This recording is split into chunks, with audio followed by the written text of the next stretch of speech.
Some people carry a storm in their chest, and yet walk with the calmness of monks.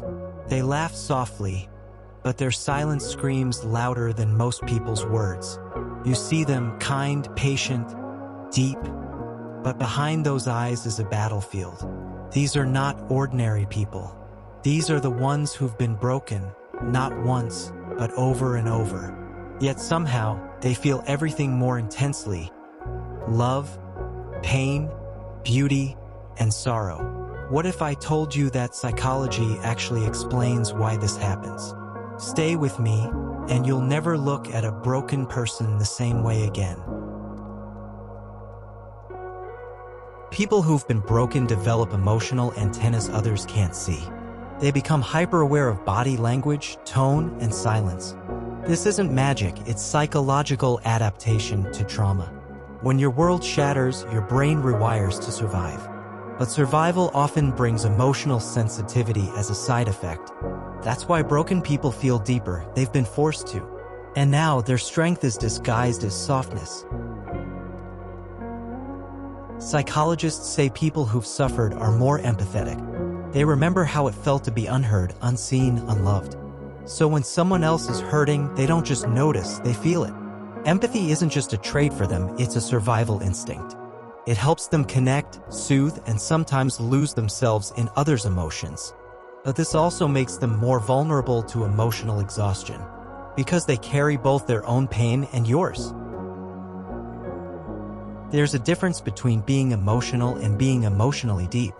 Broken people often process emotions like artists process colors. They don't just see red, they feel its rage, passion, and sorrow. Psychologically, this is called emotional granularity, a rare ability to distinguish emotions with depth. Trauma unlocks it not by choice, but by force. They've cried tears others have never tasted, and so they understand. Not all damage is visible, but all depth is earned.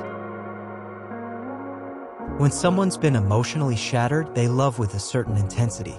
They don't love half-heartedly, they love like they're holding something sacred.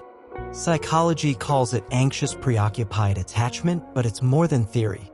It's their way of saying, I know what it feels like to be abandoned, so I never will. They overgive, overfeel, and overcare. Not because they're weak, but because love for them is redemption. Their love is a quiet rebellion against the pain they once endured. Broken souls often speak less and listen more. Their silence isn't emptiness, it's filled with thoughts, memories, and meanings. They've learned that not all pain can be explained with words. Psychologically, this behavior aligns with internalization, processing deeply instead of expressing. This silence can make them mysterious or misunderstood. But if you look closely, you'll see their eyes never lie. They speak volumes without saying a word.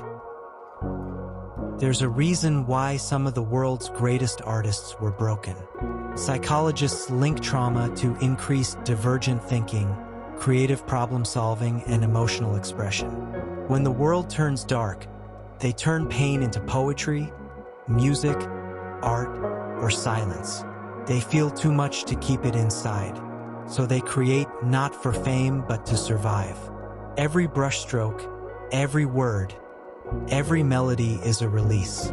Their art is not entertainment, it's exhaled pain. People who've been broken don't open up easily, and for good reason. Their trust has been betrayed before, often by those closest.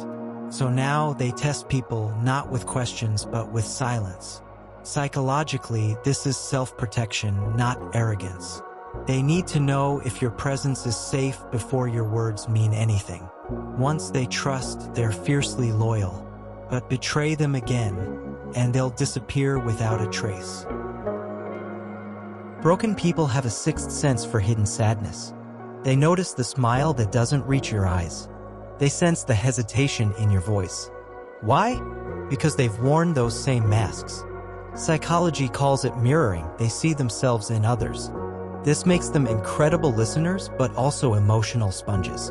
They absorb more pain than they ever show. Behind every deeply feeling person is a shadow of self-doubt. They question their worth, their decisions, even their kindness. Because somewhere in their past, Someone made them feel too much. Psychologists link this to emotional invalidation in childhood or relationships. So now, even when they shine, they wonder if they deserve it. But that doubt, it fuels their growth. Because they don't want to be better than others, they want to be better than who they were. Being broken doesn't mean being useless. In Japanese art, there's a practice called kintsugi, broken pottery repaired with gold. It's not about hiding the cracks, it's about celebrating them. Broken people are like that. They carry their scars, not as shame, but as stories. They feel deeply not because they're weak, but because they've healed wrong and still kept going. They are the quiet warriors of this loud world. If you've made it this far, maybe you're one of them. One of the deep feelers, the quiet healers, the ones who survived. You are not broken, you are rebuilding. And that makes you powerful beyond measure. Don't let anyone make you feel too much for feeling deeply. Share this video with someone who needs to hear this truth today. And if this touched your soul, subscribe because we're just getting started.